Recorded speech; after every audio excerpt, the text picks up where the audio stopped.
Hi, hello. Welcome to the episode of Isaiah's Newsstand. It's your host, Isaiah Edwards. The date is November the 2nd, 2024. Hopefully, this episode finds you well, in good spirits, and high hopes. As for me, I'm doing pretty good. I will say it's like the afternoon, a little bit right before the evening for me. I feel like I'm a little sleepy. I've had a really active day today, but overall, it was good. I feel like I'm in a little bit better mindset right now. I feel like yesterday I was a little bit distracted with money stuff. Still, distracted, but I feel like I'm in a better headspace today, so that's good. Let's kind of go through what we did today so far. I actually went up and got to work. Overall, it was good. It was solid. Overall, a fine day. We only did like 5 hours, and then we even actually it was like 4.5 because they were ready to kick us out. And then a bit of good news, bad news. I was hoping to work tomorrow. That was the plan. But they told us, hey, we actually did so good during the week in terms of keeping on the work that we really didn't need as much help as we thought. So you guys only need to work today. So I was like, oh, cool. But the thing was, there was an added incentive to working on Sunday because you worked that whole day overtime and you got like a $200 bonus on your check. So now no one's getting that. So everyone was a little bit perturbed, but we did get donuts. I did get a little bit of donut action. It felt good to kind of do that again. We got a bow tie. And then we got, or is it called a bow tie or is it called a twist? I can't remember anymore. It's been so long since I've had a donut. But we had a glazed twist, and then we had a blueberry donut. Both were very good. It was nice. I felt like it's been so long since I've had a good glazed donut that I don't know. I'd given up hope. I just went to the bagels and I never looked back. So it was nice to have a good glazed donut. Not to mention the blueberry donut was divine. It was awesome. So love that for me. But yeah, I got through the day. We went and worked out, so that was nice. Actually saw a coworker after work. So that was or after at the gym, so that was fun. That was nice. But yeah, overall it's been a good day, but I definitely could use a nap. I haven't had like an energy drink or anything like that. No coffee even, so I'm fading. But hey, I wanted to get in and get in some news, do a little gapping. So, show must go on. What can I say? Let's go ahead and do our startup and we'll get into some news.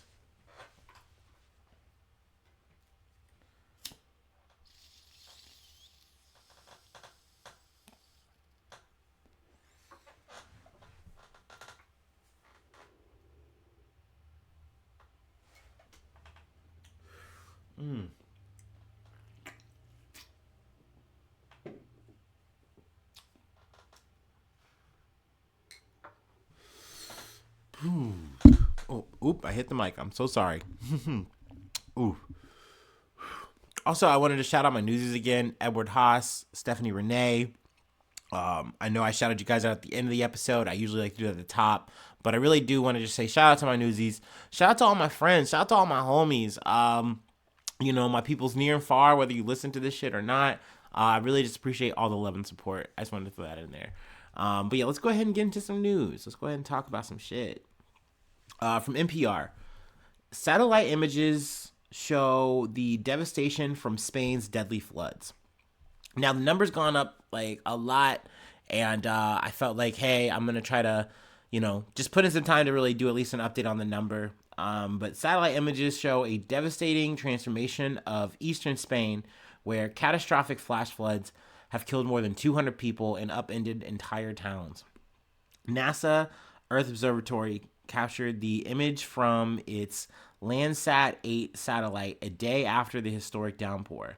It showed parts of the eastern province of Valencia submerged in floodwaters. Meanwhile, the channel of the Tura River and the I'm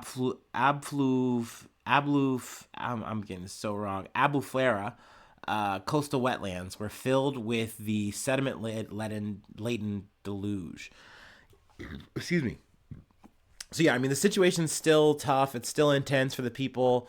Obviously a lot of lives lost, a lot of just homes, property, just upended. I'm hearing a lot of stories of people just like walking around just saying like, "Hey, like do you even have a charger, please? Like so I can at least call my family and try to like, you know, contact them, get things together, organize things, you know what I mean?" And it's sad to be hearing that, and you're literally like, this shit happened at the top of the week, and now we're at the end of the week, and that's still a thing. Um, so very unfortunate. I just wanted to at least give a light update. I mean, this kind of goes without saying, but definitely it looks like global warming, climate change has something to do with this. Even though, it's pretty much locked in that we're fucked. Like, I know, what was it, a year or so ago, I did some news coverage like saying, hey, if we make some changes, we could really maybe even turn this shit around despite as bad as it's gotten. But I've also heard people saying, like, yeah, before we even get to this next cop or whatever, like, just know this shit is locked in. And now all we can do is make it a little bit better. They try to say that and word it as best they can, as nice as they can, but shit's grim. Shit is not, it's not great. But it is what it is. We're just gonna keep it. We're gonna keep it cooking. We're gonna keep it fucking moving. That's all we can do. But yeah, let's go ahead and move on to our next beat from Courier Journal. Brett Hankinson found guilty of violating Breonna Taylor's civil rights. Former Louisville Metro Police Detective Brett Hankinson has been found guilty of violating Breonna Taylor's civil rights during a March 2020 police raid that killed her. A jury returned the verdict late Friday night after issuing a partial verdict that acquitted Hankinson on a separate count of violating the rights of her neighbors. This is the second federal trial that Hankinson has faced, with the jury hearing testimony from over a dozen witnesses over the last 2 weeks. Through their arguments, federal prosecutors hope to convince the jury that Hankinson egregiously violated LMPD's policy and placed several people inside the apartment complex that night at risk. I do think it's kind of annoying. It's kind of frustrating that he didn't catch, the full count, like both of the counts. I find it crazy that he shoots 10 times. These bullets go into the neighbors' houses, and obviously, you're shooting at Breonna Taylor and her boyfriend. And somehow, some way, it's like, nah, you didn't endanger them. You didn't potentially damage them. Like cool that no one died and no one actually got shot in that situation outside of Breonna. Obviously, that's very fucking unfortunate. But I don't think that absolves you from causing harm. But it is what it is. I did hear that I think this sentence, the sentence isn't until a later date, but it could potentially carry life. I don't think that's what's going to happen, being that this is a former cop or whatever. But we'll cross that bridge when we get there. It's at least a piece of justice here. I'm actually gonna scroll ahead here, and I know we could go into the actual event that took place. I've talked about it before on the pod. I really do not want to get right back into it. By all means, you can Google the whole event as it went down. Let me go ahead and scroll ahead actually to the end. Let's see. Should I get a lead? No, I didn't. Sorry. Okay, here we go. Hankinson was one of 4 people federally charged in connection to the raid on Taylor's apartment. The others are former LMPD officer Joshua Janes, Kelly Goodett, and Kyle Meany. Meany and Janes have been charged with federal civil rights and obstruction offenses related to preparing and approving a false search warrant. Goodett was charged with 1 count of conspiring with James to falsify the search warrant for Taylor's home and cover up their actions. In August 2022, she pleaded guilty to that charge. She's expected to be a star witness at the trial of James and Meany. So definitely we are not done with, these trials, just the whole situation at hand. Part of the reason why I'm kind of being brief here, because we will be back to talk about this in more, detail with more information and updates. But yeah, I mean, I am happy to at least see a piece of justice served today, if not for anyone but Breonna Taylor's family, But yeah, it just seems like it's just been a slow ringing affair, and like, up until this point, it really hasn't felt like any kind of justice has been really served. And once again, I'm really holding my breath because I want to hear what the sentencing is and how that'll go. But yeah, I mean, and also the saddest thing is too, none of this has changed anything. You know what I mean? Like, we still have these situations coming up, maybe not so much of a focus. Actually, no, don't even let me say that. I mean, sure, we're talking a lot of election stuff, yada, yada, yada, yada, yada, a lot of conflict stuff. But I mean, definitely towards the top half of the year, we were definitely doing some coverage, definitely things are going down. So, I mean, I say that to say that nothing really has changed. The system still is what it fucking is. Cops are still going to have a license to kill and are not going to have much accountability for that. But hey, we take what we can get, and we, once again, keep it moving. Let's move on to another update. Talking about TGI Fridays. TGI Fridays on a Saturday. CNN. TGI Fridays files for bankruptcy. TGI Fridays Incorporated, the American casual dining chain, filed for Chapter 11 bankruptcy protection Saturday. The company said in a statement that fallout from the COVID-19 pandemic was the primary driver of our financial challenges, and it will use the Chapter 11 process to explore strategic alternatives in order to ensure the long-term viability of the brand. The next steps announced today are difficult but necessary actions to protect the best interests of our stakeholders, including our domestic and international franchises, I think, right? I don't know, whatever. And our valued team members around the world. Rohit Minochoa, TGI Friday's executive chairman, said in a statement. So yeah, I mean, I kind of thought we had kind of already covered this enough, but maybe I'm just kind of misremembering and like they were just setting up for this, Chapter 11 bankruptcy, or maybe they were just trying to figure out how exactly they were going to file, what were they going to do. Let's see. The bankruptcy affects TGI Fridays parent company, which operates 39 restaurants, and not the franchisees. I think that's how I should have said it earlier. Sorry. That control the remaining locations. The company has secured financing, so all restaurants will operate as usual while it navigates the bankruptcy process. So it definitely seems like they are trying to maintain and stay afloat, kind of like the Red Lobster situation. So that's interesting. Good to hear. I mean, I personally don't want to see the death of a TGI Fridays. I know I've maybe talked a little bit of shit here and there. I'm definitely mad that they changed their app shit. Okay, I didn't know this. I figured this out reading this. Did y'all know they tried to put sushi on the fucking menu? That's crazy to me. That don't make no goddamn sense. Who wants to be at a TGI Fridays eating sushi? Please tell me if you've been to one and you ordered it. Please, I need a review. Let me know so I can tell the people if it's worth it. Maybe they were sitting on a landmine. I don't know if it's still available or not. But yeah, it's not saving the brand. I definitely think Applebee's and Chili's are the real survivors. They're the true survivors. They said, you know what the people want, especially Applebee's. Applebee's really fucking new. And I don't know if you've ever experienced it, but this is how I know. There was one time I went on a date. And I went on a date with someone who actually worked at an Applebee's. And I was like, okay, that's cool. We're going to have a date at an Applebee's. And then the game peep gamed in this moment. But it was actually a good date. Essentially, we sit down, we're smoozing, and she's like, hey, don't worry about nothing. I am the manager here, and you can just order whatever you want, and we're going to be good. And I'm like, oh, it was such a role reversal. I was like, I was blushing. I was like, well, I guess we can, it was the Dollaritas, or it might have been the Vampiritas, because it might have been around that time. I cannot remember. But this is what I'm getting at. It's such a good idea to just give people cheap alcohol, because when you're just downing on these drinks like the $1 each or whatever the fuck they are, you're just so much, like, you're so down to just order whatever the fuck else. And like, essentially, once again, with Applebee's and also Chili's, they have such an app focused menu that like you're just gonna order as many apps as you can to sop up all the alcohol you're drinking.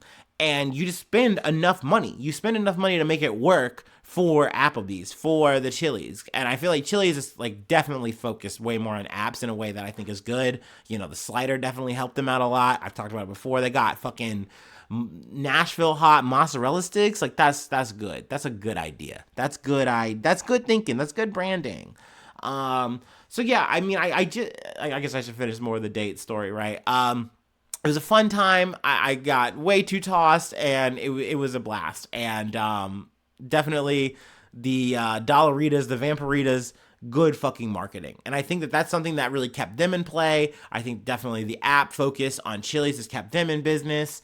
And TGI Fridays just kind of kept trying to shift, kept trying to like find their way. And I don't think they really found it. And that's why they've landed kind of here, trying to rejigger, rework things. And I guess what is it? Red Lobster's still in the same boat. But I will say, I've seen a Red Lobster ad. They were definitely like trying to like make it like an election style thing, like as if you should vote for fucking crab or lobster at Red Lobster. I don't fucking know. It was fine. It's good to see them, still fighting, still fighting the good fight, whatever. But yeah, I mean, here's hoping that TGI Fridays figures it out, that they stay afloat. Because like I said, I like seeing these places when I drive around, you know what I mean? Like, these are the things that I've grown up with. I do hate to see them go, but I've had this conversation, like kind of talking with coworkers, because, obviously the economy is a big thing, especially like, right now with the whole election shit. And I feel like I have to remind people that, like, yeah, man, it sucks. And like, you can say, oh, the times are so bad that like all these staple institutions are going belly up or potentially like fighting for their lives or drowning. But it's like, yeah, man, because everyone's living on gluttony. Even all these businesses are no different. Like, and there's just not enough money to make these stupid ass ideas work. Like, you cannot have endless shrimp and then think that people aren't going to try you for your endless shrimp and really take you to task on that. And then be like, oh my God, I can't believe we can't afford all this fucking shrimp. I thought we were like the shrimp guys. And it's like, nah, man, this is just bad business. It's just not working. Once again, sushi at a TGI Fridays. I don't think that was a play. I don't think that's saving the business ever. Who's going to TGI Fridays for that? That's insane. But once again, best of luck. Hopefully I see you tomorrow. Anyway, we have one more thing I wanted to cover before I let you go for the day. But you know what that means. It's break time. Let's take our last break.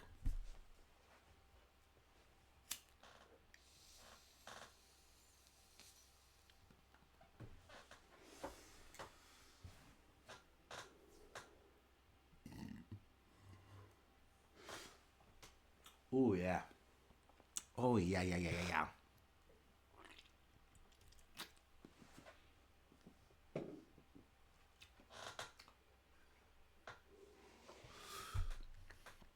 Ooh, yummy, yummy, yummy. From the Associated Press, UK Conservatives pick Kimi Badenoch as new leader, first black woman to head a big British party. Now, I looked at this, and I don't know, y'all can judge me for this. You can say, Isaiah, you're a fucking asshole.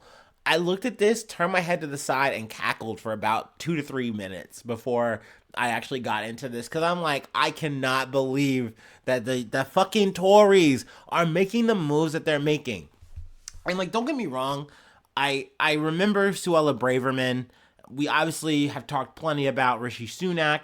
These are both people of color that I'm talking about here that have been big figureheads, leaders of the Conservative Party, one way or another. At some point, they've been movers and shakers. I mean, obviously, Rishi Sunak was the former prime minister.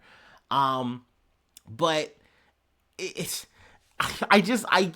keeps happening now, and I'm like, I mean, hey, I guess they got to keep switching the faces up. They got to be, hey, we are actually like people of color focused. You know what I mean? We are equal opportunity employer, apparently, of the Tories.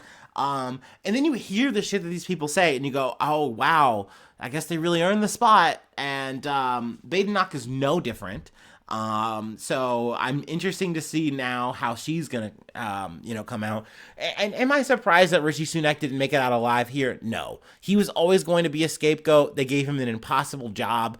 And it almost feels like they're giving Badenoch the same situation. I mean, granted, before Sunak, Liz Truss, a white lady, a white woman, she got a crack at it and she did fucking terrible. So bad that they literally swapped her out like it was less than like, I don't know, months or so. So, needless to say, it's been L after L, and it looks like maybe Kimmy is stepping up to take the next L. But let's go ahead and read. Let's go ahead and dig in. Outspoken right-leaning lawmaker Kimmy Badenoch was named leader of Britain's opposition Conservatives on Saturday, as the party tries to rebound from a crushing defeat that ended its 14 years in power, which is crazy. I've always talked about this, that it's crazy that they were over a decade in power, the Tories, just doing the most fucked up shit, just being like, just not helping the people at all. And it's like, yeah, we'll just keep picking them. Like the Labor Party has been that bad. And I have to add, have they really done anything of merit or of worth?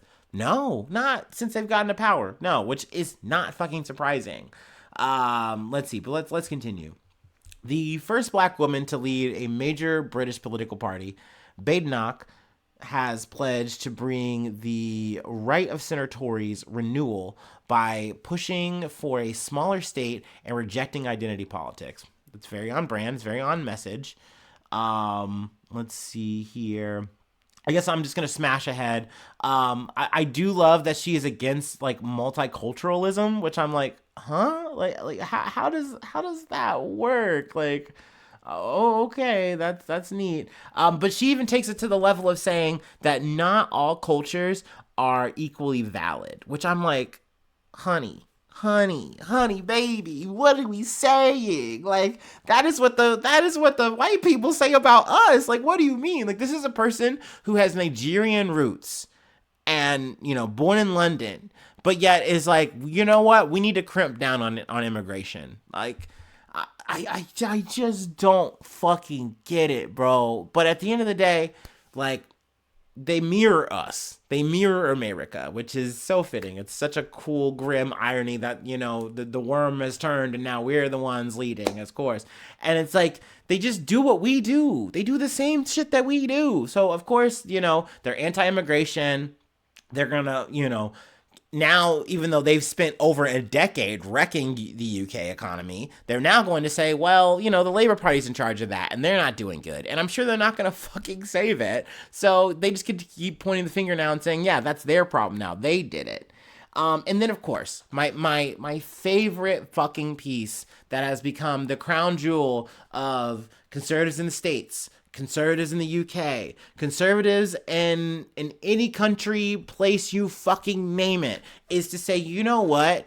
I'm anti-trans. You spam this shit and you hammer this shit and you find the biggest old-faced motherfucking people to push and share this message. And it just seems to fucking work. Like, I cannot tell you how many, this guy, this person's they, them, and we're for us. Like, what kind of dumbass fucking message is that? That does not make any fucking sense. It doesn't make any sense. It is non-coherent. You're using pronouns to confuse people. That shouldn't happen, but it works. It works every fucking time because there's always some fucking lizard brain asshole who's like, man, that shit's just so confusing to me and it's scary to me. Like, what's in your pants? What's in your shirt? I don't know. I'm so confused and scared. And it's like, brother, sister, they are just another person. Just like you, just like me. We all want to fucking just live and just make it to the next day and be able to just do it comfortably. It's so strange, the narrative that just gets pushed everywhere. And like, instead of actually solving your economic woes, instead of trying to like help people that actually need the help, they just say, no, let's just do otherism. Let's just say, hey, it's the immigrants. Let's just say it's the people who are different from you. And we realize that we really can't be anti-gay as much as we were in like the 90s and before that. So we got to just bring up like trans rights and stuff, even though that's been a thing just as long. Like, it's wild. It's so fucking wild. And it's so cool for people to be anti-woke, man. I'm against the woke virus. I'm against the woke mind virus, bro. Like, do you realize you sound like fucking Elon Musk? Do you want to sound like that? You sound crazy. You should not want to sound like Jordan Peterson, dude. Like, it just doesn't make sense, but like, this is the times that I live in, Like, so it's a fucking bummer. And, I'm just kind of just skating around here at this point. But these are the issues. These are the topics I wanted to talk about today. So we'll leave it at that. If you'd like to help out, support the effort, I do have a Patreon, patreon.com/Isaiah News. Become a newsie today. I shout you out at the top of the month. I know I, did it again. I doubled down, but I did it a little sloppier. So I was like, let's run it back at the top. And any of my silent newsies, heart emojis. I'm thinking of you. I love y'all, I appreciate you doing it, You're great. But yeah, free ways to hit me up, IsaiahNews1@gmail.com. Feel free to follow me or the podcast on any of the socials you're on. Please subscribe to the YouTube. That's a free way to help out. Really, boost me up in the algorithm, so to speak. Comments are good. Sharing is caring. You can do that on Spotify. You can do that on any other platform you're listening to, and it really does mean a lot. But what means the most is that you've made it all the way here with me, that you listened, that you said, you know what, this was worth my time, which is crazy, like, because I'm gonna be here tomorrow, and you're gonna be here too, maybe. That really does put a smile on my face. It really warms my fucking heart.